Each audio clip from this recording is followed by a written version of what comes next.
இந்த லென்த் நாட்களை முன்னிட்டு நம்ம சேனலில் இன்னும் கொஞ்சம் நெருக்கமாக பழகலாம் இயேசுவோடு அப்படின்னு ஒரு சீரீஸ் போயிட்டுருக்கு.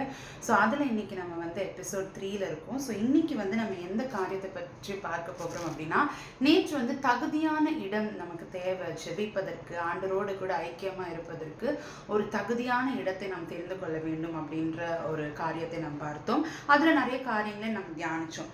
இன்னைக்கு நம்ம பார்க்க போற காரியம் என்னதான் தகுதியான ஒரு இடத்தை ஆண்டருக்கு நம்ம ஒதுக்கி வச்சிருந்தாலும் தகுதியான மனநிலை நமக்கு நிச்சயமாகவே முக்கியம். சரியான ஒரு மனநிலையோடு நம்ம ஆண்டருடைய சமூகத்துக்கு போகணும் அப்படின்றது வெரி வெரி இம்பார்ட்டன்ட். ஸோ அதை வலியுறுத்துற விதமாக தான் இன்னைக்கு நம்ம பார்க்க போறோம். மார்க் 14ஆம் அதிகாரம் 32-33 வசனங்கள். நான் ஜெபம் பண்ணும் அளவும் இங்கே உட்கார்ந்திருங்கள் என்று சொல்லி பேதுருவையும் யாக்கோபையும் யோவானையும் தம்மோடு கொண்டு போய் திகிலடையவும் மிகவும் வியாகுலப்படவும் தொடங்கினார். இந்த வசனத்தை நம்ம படிக்கும் போது நம்ம முதல்ல ஒரு விஷயத்தை புரிஞ்சுக்கணும். என்ன அப்படின்னா, ஆண்டவராகிய இயேசு கிறிஸ்து வந்து 100% மனிதனாகவும் 100% தெய்வமாகவும் இந்த உலகத்துல அவர் வாழ்ந்திருக்கிறாரு. ஸோ இப்போ இது வந்து இவருடைய சிலுவை பாடுகளுக்கு கொஞ்சம் நேரங்களுக்கு கொஞ்சம் முன்னாடி அதான் லாஸ்ட் ஸ்டேஜஸ், அதாவது சிலுவை பாடுகளுக்கு கொஞ்ச நேரம் முன்னாடி நடக்கிற காரியங்கள். இது எங்கே நடக்குது அப்படின்னா, அனைத்து நம்ம சொன்னது போல் ஆண்டவராகிய இயேசு கிறிஸ்து வழக்கத்தின்படியே வந்து ஒலிவ மலைக்கு போனார். அங்கே கெத்செமனே தோட்டத்தில் அவருக்கு ஆல்ரெடி ஒரு பழக்கம், அங்கே போய் ஜெபிக்கிற ஒரு பழக்கம் இருந்தது. ஸோ அதை பேஸ் பண்ணி அவர் என்ன பண்ணுறாரு அப்படின்னா போகிறத நம்ம பார்க்கிறோம். அவர் போவார் அப்படின்றது வசனத்தில் நம்ம பார்க்குறோம். ஸோ அந்த இடத்துக்கு தான் சீஷரில் கூட்டிகிட்டு போகிறாரு. அதுலேயும் ஸ்பெசிஃபைடாக இந்த 3 சீஷர்களை தான் அவர் கூட்டிட்டு போய் அவங்கள வந்து அவங்கள ஒரு இடத்துல உட்கார சொல்லிட்டு நீங்க இங்க உட்கார்ந்துருங்கன்னு சொல்லிட்டு அவர் என்ன பண்றாரு அப்படின்னா, கொஞ்சம் கல்லெறி தூரம் அப்படின்னு வசனம் சொல்லு. அப்போ கொஞ்சம் தூரம் தள்ளி போய் அவர் என்ன பண்றாருன்னா ஜெபிக்கிறதை நாம் பார்க்கிறோம். ஆண்டவர் அந்த இடத்துல ஜெபிக்கும் போது அவருடைய ரியல் செல்ஃபை பாருங்களேன். ஆண்டவராகிய இயேசு கிறிஸ்துக்கு நிச்சயமாகவே தெரியும் சிலுவை, ஏன்னா அதுக்கு முன்னாடி அவர் சொல்லிடுறாரு, இந்த மாதிரி நான் வந்து மரிப்பேன், 3 நாட்கள் கழிச்சு உயிரோட எழுப்பேன், எல்லாமே அவருக்கு தெரியும். ஆனாலுமே அந்த சூழ்நிலையில அவருடைய மனிதத்துவம் அது வந்து வெளியே வரதை நம்ம பார்க்கிறோம். அவர் வந்து ஒரு மனிதனா சிலுவை அப்படின்றது ரொம்ப கடினமான ஒரு காரியம். அது ரொம்ப ஈஸியான ஒரு பாதை கிடையாது. அந்த சிலுவை பாடுகள் அப்படின்றது அவர் அந்த காலத்தில் வாழ்ந்திருக்காரு. ரோமானியர்கள் வந்து இந்த மாதிரி தண்டனைகள் கொடுக்கறது எல்லாத்தையும் அவர் கண்ணால் விட்னஸ் பண்ணியிருப்பார். ஒருத்தங்க வந்து சிலுவை அந்த பாடுகளை கடந்து போகும்போது ஏசப்பா அதை பார்க்கும்போது அவருக்கு என்ன தோணியிருக்கும், ஒரு அவர் மனுஷனாக தான் இந்த உலகத்தில் இருந்தார் இல்லையா, மனுஷனாகவும் தெய்வமாகவும் இருந்தார். அப்போ அவருக்குள்ள இருக்கிற அந்த மனித தன்மை வந்து என்ன பண்ணுது அப்படின்னா வியாகுலப்படுகிறதை பார்க்கிறோம். அவர் வந்து திகில் அடைகிறது பார்க்கிறோம். மரணத்துக்கு ஏதுவான துக்கம் கொண்டிருக்கிறது என்று அடுத்த வசனத்துல பார்க்கிறோம். அப்போ அவ்வளோ ஒரு துக்க நிறைந்தவராய் அவர் என்ன பண்றாருன்னா பிதாவுடைய சமூகத்துக்கு போய் ஜெபிக்கிறதை நாம் பார்க்கிறோம். அந்த இடத்துல அவர் வந்து எனக்கு தெரியும் ஆண்டவரே, நீங்க இந்த காரியத்தை மாற்றி 3 நாட்கள் கழிச்சு நான் உயிரோடு எழும்புவேன் அப்படின்லாம் அவர் வந்து சொல்லலை. அவர் என்ன சொல்றாரு அப்படின்னா, அவருடைய ரியல் செல்ஃப் அந்த நேரத்தில் அவருக்கு என்ன தோணுதுன்றத அப்படியே பிதாவின் இடத்துல சொல்றாரு. அந்த நேரத்தில் தேவதூதன் ஒருவன் வந்து அவர் பலப்படுத்துறதை நம்ம பார்க்கிறோம். அப்போ இன்றைக்கு நம்ம வாழ்க்கையில நம்ம நிறைய சூழ்நிலைகளை கடந்து போகும்போது நாமளுமே ஜெபிக்காமலாம் கிடையாது, ஜெபிக்கிறோம். ஆனா ஜெபிக்கும் போது நம்மளுடைய ரியல் செல்ஃப், அதாவது அந்த சூழ்நிலை மேல உங்களுடைய சிந்தை என்ன, நீங்க என்ன யோசிக்கிறீங்க, என்ன ஒரு மனநிலையோட நீங்க இருக்கிறீங்க அப்படின்றத ஆண்டவருக்கு நம்ம வெளிப்படுத்துறோமா, இல்லைன்னா வந்து ஒரு அஞ்ஞானிகளை போல ஒரு ஜெபம், அதாவது அதிக வசனைப்பினால ஏதோ ஒன்று அந்த நேரத்தில் வந்து வெறும் எம்டி வேர்ட்ஸ்னால நம்மளுடைய ப்ரேயர் நடந்திருக்கிறதா, ஒரு அர்த்தம் இல்லாமல், இல்லை வந்து நீங்கள் உணராத வார்த்தைகள். நிறைய நேரங்கள் நம்ம ஜெபிக்கும் போது we don't even mean what we say, ஆனால் அந்த வார்த்தைகளை நம்ம பயன்படுத்துகிறோம். ஆனால் இது வந்து ஒரு தனி ஜெபத்தில் நிச்சயமாகவே இந்த காரியங்கள் இருக்கவே கூடாது. தனி ஜெபம் அப்படின்றது என்ன அப்படின்னா, நீங்களும் ஆண்டவரும் பேசுகிற நேரம், கம்யூனிகேட்டிங் டைம். ஸோ அந்த டைம் எப்படி இருக்கணும் அப்படின்னா ரொம்ப ரியலாக இருக்கணும்.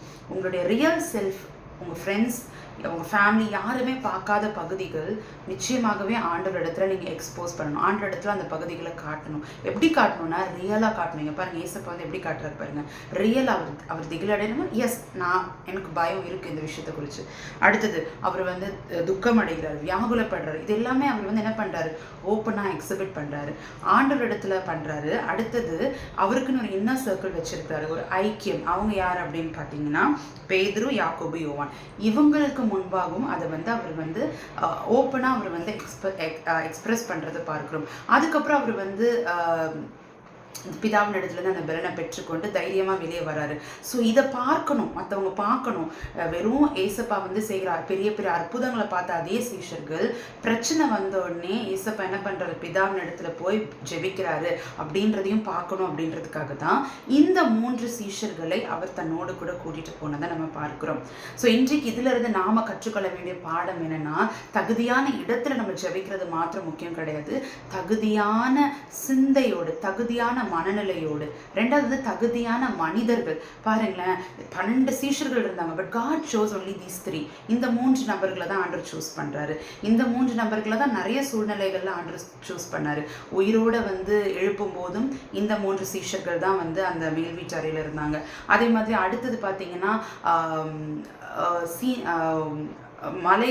மலை உச்சியில் வந்து ஆண்டவர் அந்த டிரான்ஸ்ஃபிகரேஷன், அதாவது மறுரூப மலையில் வந்து ஆண்டவருடைய அந்த ரூபத்தை, அந்த காட்சியை வந்து கண்டதும் இந்த 3 சீஷர்கள் தான். ஸோ ஆண்டவருடைய கிரேட்னஸ், க்ளோரி, இது எல்லாத்தையும் வந்து இந்த சீஷர்கள் மகிமையை பார்த்துருக்குறாங்க, அதிசயத்தை பார்த்துருக்காங்க, ஆண்டவர் செய்கிற அற்புதங்களை பார்த்துருக்குறாங்க. எல்லாமே ஆண்டவர் ஒரு பெரிய ஹீரோவாக பார்த்தாங்க. அட் த சேம் அவருடைய அந்த ஒரு பிரச்சனையான அந்த சூழ்நிலைகள், அந்த பாடு நிறைந்த சூழ்நிலைகளிலும் இந்த சீஷர்கள் அவரோடு கூட நின்றதை நாம் பார்க்கிறோம். ஸோ இன்றைக்கு நம்ம இதுலேருந்து கற்றுக்கொள்ள வேண்டிய காரியம் என்னன்னா, நம்ம ஆண்டவரிடத்துல ரியலாக இருக்கிறோமா, நம்மளுடைய ப்ரேயர்ஸ் வந்து ரியலாக இருக்குதா, அதுதான் ஆண்டவர் எதிர்பார்க்கிறார். நீ இந்த வசனம் கோட் பண்ணி ஜெபிக்கிற, இதெல்லாம் ஆண்டவர் பார்க்கல. உங்கள் தனி ஜெபத்தின் நேரம் ஃபுல் அண்ட் ஃபுல் ஒரு ஃப்ரெண்ட் கிட்ட நீங்கள் எப்படி ஷேர் பண்ணுவீங்க, லிட்ரலி ஆண்டவர் எனக்கு இதில் பயமாக இருக்கு, என் விசுவாசம் குறைவாக இருக்குது, இது இப்படி நடந்திருக்கும்னு பயமாக இருக்குது அப்படின்னு சொல்லி நீங்கள் ஷேர் பண்ணுற நேரமாக மாறணும். அப்படி நீங்கள் எக்ஸ்போஸ் பண்ணும்போது, எப்படி இயேசு கிறிஸ்து கெத்செமனே தோட்டத்தில் ஜெபிச்சுட்டு வரும்போது he was strengthened by the Holy Spirit, அதே மாதிரி உங்களையும் ஆண்டவர் பரிசுத்த ஆவியானவர் உங்கள் இருதயத்தில் ஒரு சமாதானத்தையும் ஒரு பலனையும் கொடுக்கறத நீங்கள் அப்போ தான் உணர முடியும். நீங்கள் ஹைட் பண்ணிக்கிட்டே இருந்தீங்க அப்படின்னா, இல்லை வந்து ஒரு கடமைக்காக டெய்லி காலையில் ஜெபிக்கணும் அதனால நானும் ஜெபிக்கிறேன், டெய்லி ராத்திரி ஜெபிக்கணும் அதனால ஜெபிக்கிறேன் அப்படின்னே நீங்கள் ஜெபிச்சுட்டு இருந்தீங்கன்னா, you will not reap the right harvest. சரியான அறுவடையை நீங்கள் பார்க்கணும் அப்படின்னா சரியான விதைகளை நீங்கள் விதைக்க வேண்டும். ரெண்டாவது காரியம், நம்மளுடைய இன்னர் சர்க்கிள். எப்படி வந்து யோவான், யாக்கோபு, பேதுரு அப்படின்னு ஆண்டருக்கு ஒரு இன்னர் சர்க்கிள் இருந்தோ, அந்த இன்னர் சர்க்கிள் கிட்ட ரியலாக இருந்தார்.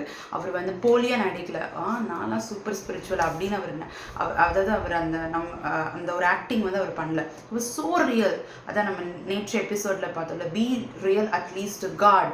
ஆண்டவர் இடத்துலையாவது நம்ம எப்படி இருக்கணுமா, ரியலாக இருக்கணும்னு ஆண்டவர் பார்க்கிறார். மூன்றாவது காரியம், மற்றவர்களுடைய சந்தோஷத்துல, கலிப்புல ஒன்னா இருக்கிற நம்ம மற்றவர்களுடைய பெயின்ல, வலியில, அவங்களோடு கூட அந்த கடினமான பாதைகள்ல, ஒரு கஷ்டமான சூழ்நிலைமைகள்ல அவங்க கூட நம்ம இருக்கிறோமா, அது மிக மிக அவசியமான காரியம். இந்த இடத்துல ஆண்டவர் என்ன சொன்னாரு, நீங்க இங்க உட்கார்ந்துருங்க, என் கூட இருங்க, இவ்வளவுதான் ஆண்டவர் சொன்னார் அந்த சீஷர்கள் இடத்துல, இல்லையா? அதே போலதான் இன்றைக்கு நிறைய பேர் அப்படிப்பட்ட ஒரு சூழ்நிலைமையை கடந்து போகலாம். அவங்கெல்லாம் நம்ம கிட்ட இருந்து எதிர்பார்க்கிறது, அவங்க கூட நம்ம பேசணும் அப்படின்றது, அவங்களுடைய சூழ்நிலைமைகளை நம்ம அவங்க கூட இருக்கணும் அப்படின்றத அவங்க எதிர்பார்க்குறாங்க. நம்ம கிட்ட இருந்து பணம், காசு, இதெல்லாம் அவங்க வந்து எதிர்பார்க்கல. எத்தனையோ பேர் வெறும் உங்களுடைய ப்ரெசன்ஸை மட்டும் எதிர்பார்க்குறாங்க. அப்படிப்பட்ட நபர்களுக்கு நீங்கள் உங்கள் நேரத்தை கொடுக்குறீங்களா? அப்படிப்பட்ட நபர்களுக்கு உங்களுடைய ப்ரெசன்ஸ், அதுதான் நீங்கள் அந்த இடத்துல இருக்கணும்னு ஆண்டவர் எதிர்பார்க்க. ஆண்டவர் அந்த இடத்துல எனக்காக செபிங்க, எனக்காக போய் சண்டை போடுங்க அப்படிலாம் எதுவுமே சொல்ல. ஆண்டவர் சொன்னது, இந்த இடத்துல இருங்க, விழித்திருங்க, என் கூட இங்கே இருங்க அப்படின்னாங்க. இன்றைக்கு ஆண்டவர் நம்ம இடத்துலையும் அதை தான் எதிர்பார்க்கிறாரு.